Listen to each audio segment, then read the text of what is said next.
मधुबन के बाबा, मधुबन के बाबा मुरली वाले, आपका क्या कहना, आपका क्या कहना। ओम शांति। आज 10 सितंबर 2021 के साकार मधुर महावाक्य हैं।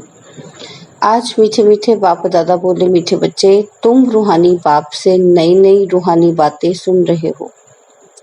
तुम जानते हो जैसे हम आत्माएं अपना रूप बदल कर आए हैं, वैसे बाप भी आए हैं।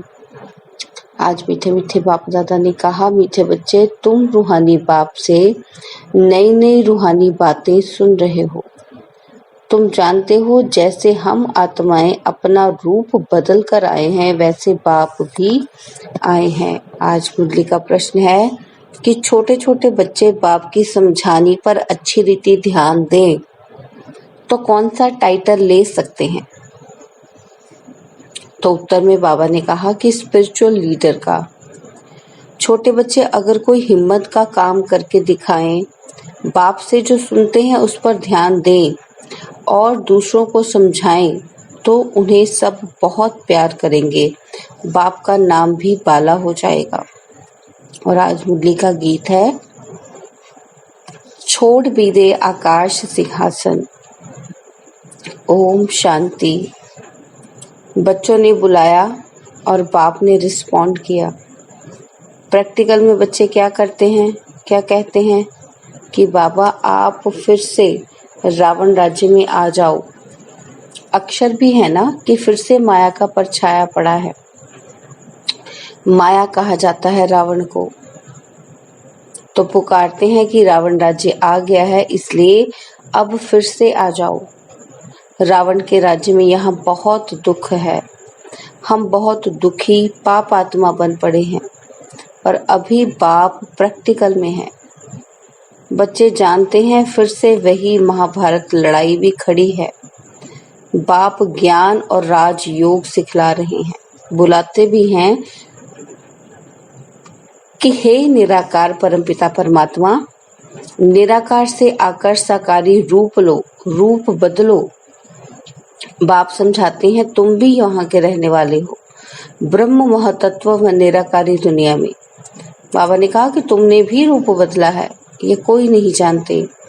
जो आत्मा निराकार है वही आकर साकार शरीर धारण करती है।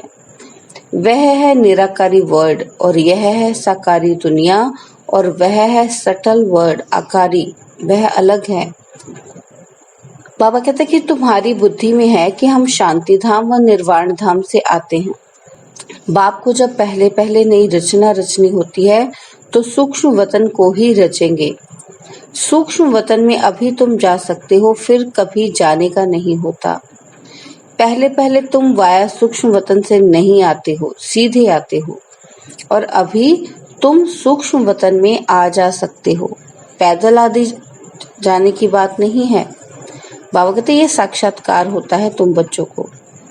मूल वतन का भी साक्षात्कार हो सकता है, परंतु जान नहीं सकते। बैकुंठ का भी साक्षात्कार हो सकता है, जा नहीं सकते, क्योंकि अभी है नहीं है, बना नहीं है, है ना। तो बाबा कहते आप साक्षात्कार हो सकता है। जब तक संपूर्ण पवित्र नहीं बने हैं, बाबा कहते तब तक जा ही नहीं सकोगे, क्योंकि क्रिएट ही नहीं हुई। तुम ऐसे नहीं कह सकते कि हम सूक्ष्म वतन में जा सकते हैं। बाबा कहते तुम साक्षात्कार कर सकते हो। शिव बाबा और दादा और तुम बच्चे हो। तुम बच्चे कैसे नई नई रूहानी बातें सुनते हो।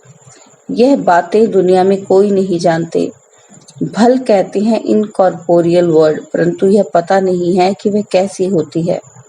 पहले तो आत्मा को ही नहीं जानते, तो निराकारी दुनिया को फिर क्या जानेंगे। बाप पहले पहले आकर आत्मा का रियलाइजेशन कराते हैं। तुम आत्मा हो, फिर रूप बदला है, अर्थात निराकार से साकार में आए हो। अभी तुम समझते हो हमारी आत्मा 84 जन्म कैसे भोगती है।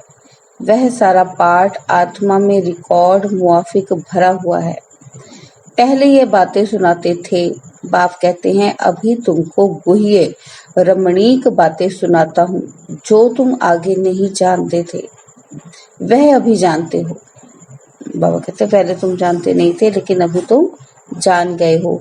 नई नई पॉइंट्स बुद्धि में आती जाती हैं, इसलिए दूसरों को भी झट समझा सकते हो। दिन प्रतिदिन यह ब्राह्मणों का झाड़ बढ़ता जाता है, यही फिर दैवी झाड़ बनना है। ब्राह्मण ही वृद्धि को पाएंगे।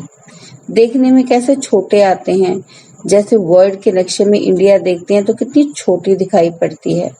बाबा कहते वास्तव में इंडिया है कितनी बड़ी। वैसे ही ज्ञान के लिए कहा जाता है मन मना भव, अर्थात अल्फ को याद करो। बाबा कहते बीज कितना छोटा होता है और झाड़ कितना बड़ा निकलता है, तो यह ब्राह्मण कुल भी छोटा है, वृद्धि को पाता जाता है। तुम्हारी बुद्धि में है कि हम इस समय ब्राह्मण हैं, फिर देवता बनेंगे। 84 जन्मों की सीढ़ी तो बहुत अच्छी है। बच्चे समझा सकते हैं, जो 84 जन्म लेते हैं वही आकर समझते हैं। फिर कोई 84 कोई 80 भी लेते होंगे, यह तो समझते हैं कि हम इस दैवी कुल के हैं, हम सूर्यवंशी घराने के बनेंगे। पापा कहते हैं अगर ना पास होंगे तो फिर देरी से आएंगे, सभी इकट्ठे तो नहीं आएंगे कि नंबरवार है ना सब। बाबा कहते भल ज्ञान लेते रहते हैं परंतु इकट्ठे तो नहीं आएंगे ना, जाएंगे इकट्ठे, आएंगे थोड़े थोड़े। यह तो समझ की बात है ना। सब कैसे इकट्ठे 84 जन्म लेंगे, बाप को ही बुलाते ही हैं। बाबा फिर से आकर गीता का ज्ञान सुनाओ, तो सिद्ध होता है कि जब महाभारत लड़ाई होती है उस समय ही आकर गीता ज्ञान सुनाते हैं। उनको ही राजयोग कहा जाता है। अभी तुम राजयोग सीख रहे हो। कल्प कल्प 5000 वर्ष बाद बाबा हमको आकर ज्ञान देते हैं। सत्यनारायण की कथा सुनते हैं ना, ये कहाँ से आए फिर कहाँ गए जानते ही नहीं हैं। बाप समझाते हैं कि बच्चे यह रावण की परछाया जो पड़ी है, अब ड्रामा अनुसार रावण राज्य खत्म होना है। सत्युग में है राम राज्य और इस समय है रावण राज्य। अभी तुम समझते हो हमारे में जो ज्ञान आया है वह इस दुनिया में किसी को है नहीं। हमारी यह नई पढ़ाई है नई दुनिया के लिए। गीता में कृष्ण का नाम लिखा है, वह तो पुरानी बात हुई ना, और तुम अभी नई बातें सुन रहे हो। कहेंगे यह तो कभी नहीं सुना। शिव भगवानुवाच, हम तो कृष्ण भगवानुवाच सुनते आए थे। तुम नई दुनिया के लिए एवरीथिंग न्यू सुनते हो। बाबा कहते हैं नई दुनिया के लिए सब कुछ नया ही सुनते हो। यह सब जानते हैं कि भारत प्राचीन है, परंतु कब था, इन लक्ष्मी नारायण का राज्य कैसे चला, इन्होंने ये कैसे राज्य पाया, फिर कहाँ चला गया, यह किसी की भी बुद्धि में नहीं आता। क्या हुआ जो इन्हों का राज्य खत्म हो गया, किसने जीत पाई, कुछ भी समझते नहीं। वो लोग तो सत्यु को लाखों वर्ष दे देते हैं। यह हो नहीं सकता कि लक्ष्मी नारायण ने लाखों वर्ष राज्य किया होगा, फिर तो सूर्यवंशी राजाएं ढेर हों, किसका भी तो नाम है नहीं। बाबा कहते 1250 वर्ष का किसी को पता नहीं है। फिर लक्ष्मी नारायण का राज्य कहाँ तक चला यह भी किसी को पता नहीं, तो फिर लाखों वर्ष का पता किसी को कैसे पड़ सकता है।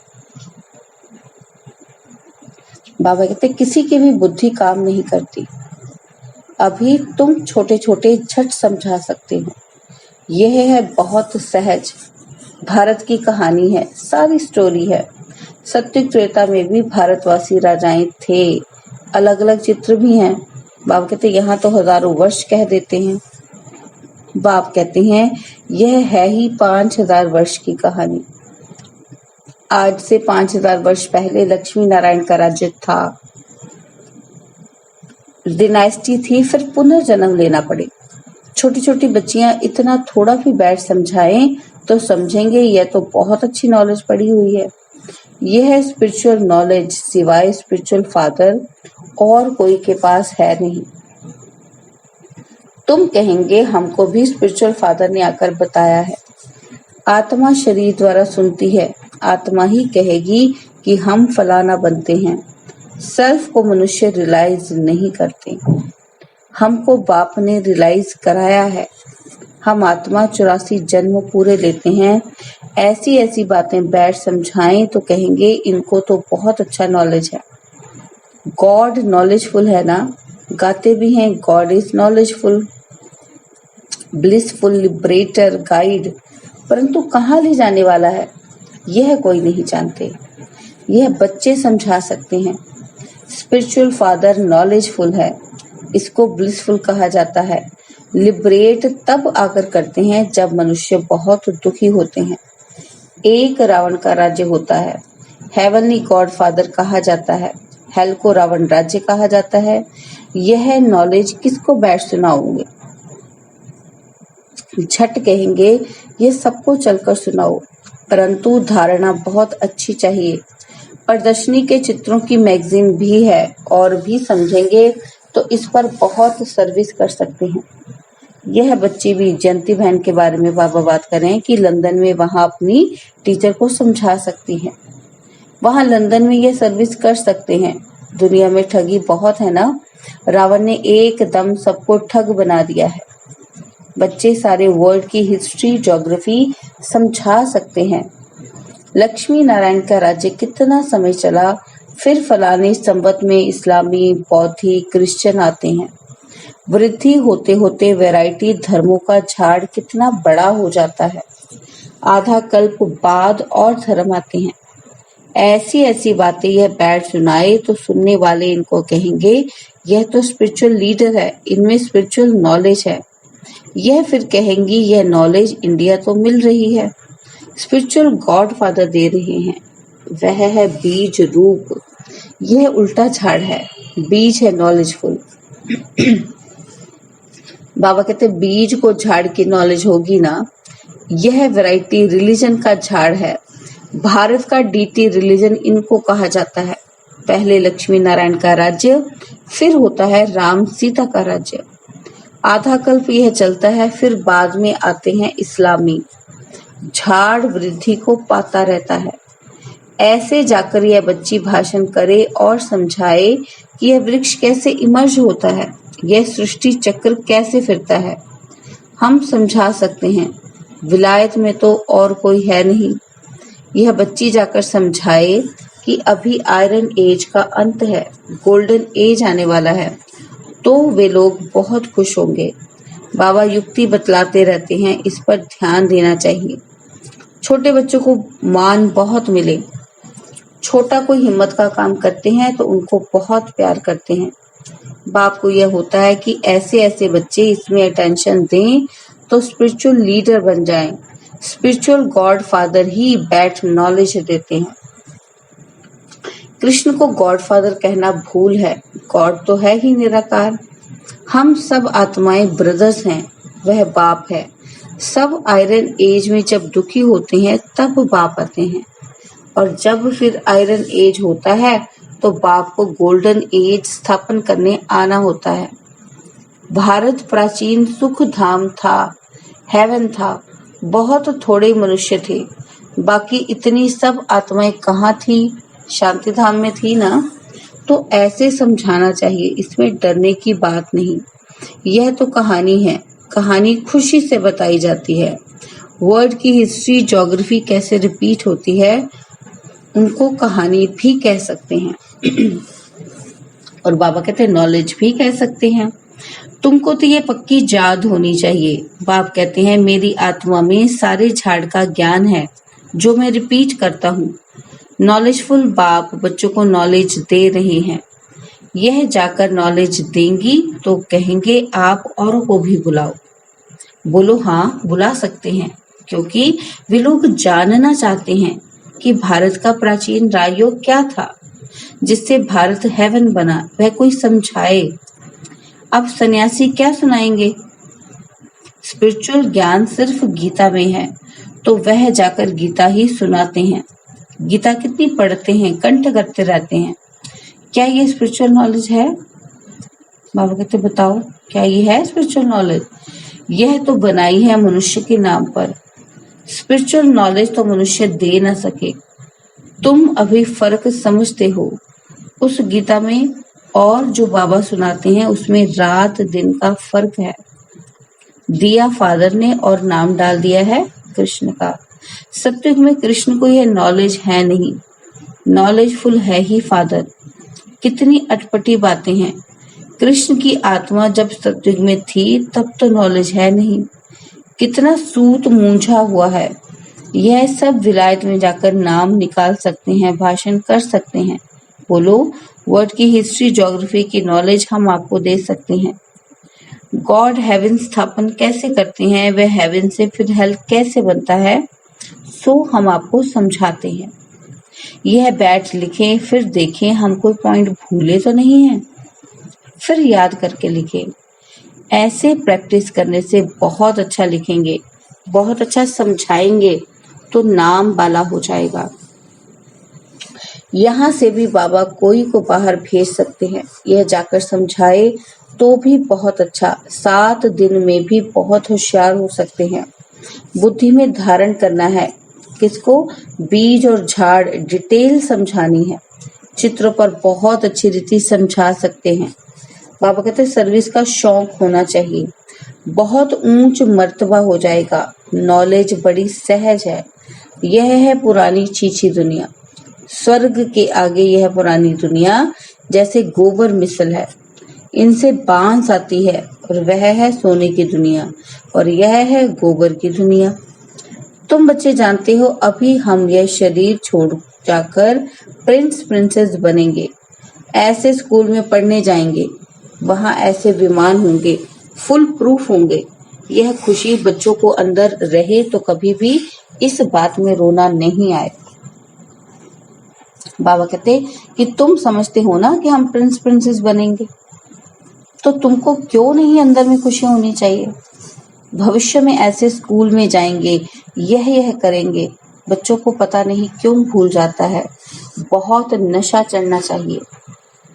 अच्छा, मीठे मीठे से खिलते बच्चों प्रति माता पिता बाप दादा का याद प्यार और गुड मॉर्निंग।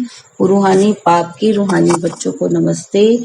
हम रूहानी बच्चों की रूहानी बाप दादाजी को दिलवा जान सिखवा प्रेम से नमस्ते। ओम शांति। प्यारे बाबा, मीठे बाबा, मेरे बाबा, शुक्रिया बाबा, शुक्रिया बाबा, शुक्रिया बाबा।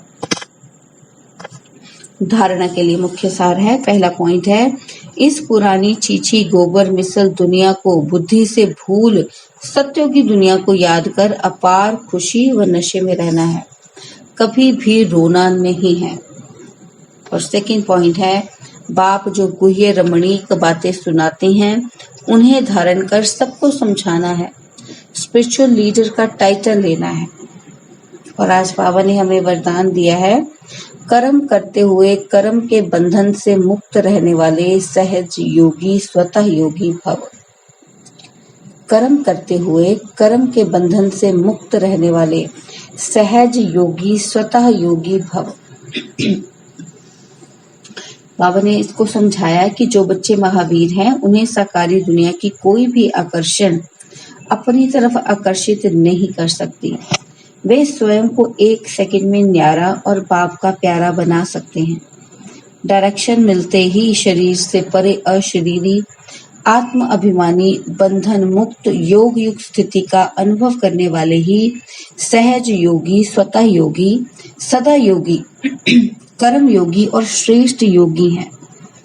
वह जब चाहे जितना समय चाहे अपने संकल्प श्वास को एक प्राणेश्वर बाप की याद में स्थित कर सकते हैं। और स्लोगन है, एक रस स्थिति के श्रेष्ठ आसन पर विराजमान रहना यही तपस्वी आत्मा की निशानी है। एक रस स्थिति के श्रेष्ठ आसन पर विराजमान रहना यही तपस्वी आत्मा की निशानी है। ओम शांति।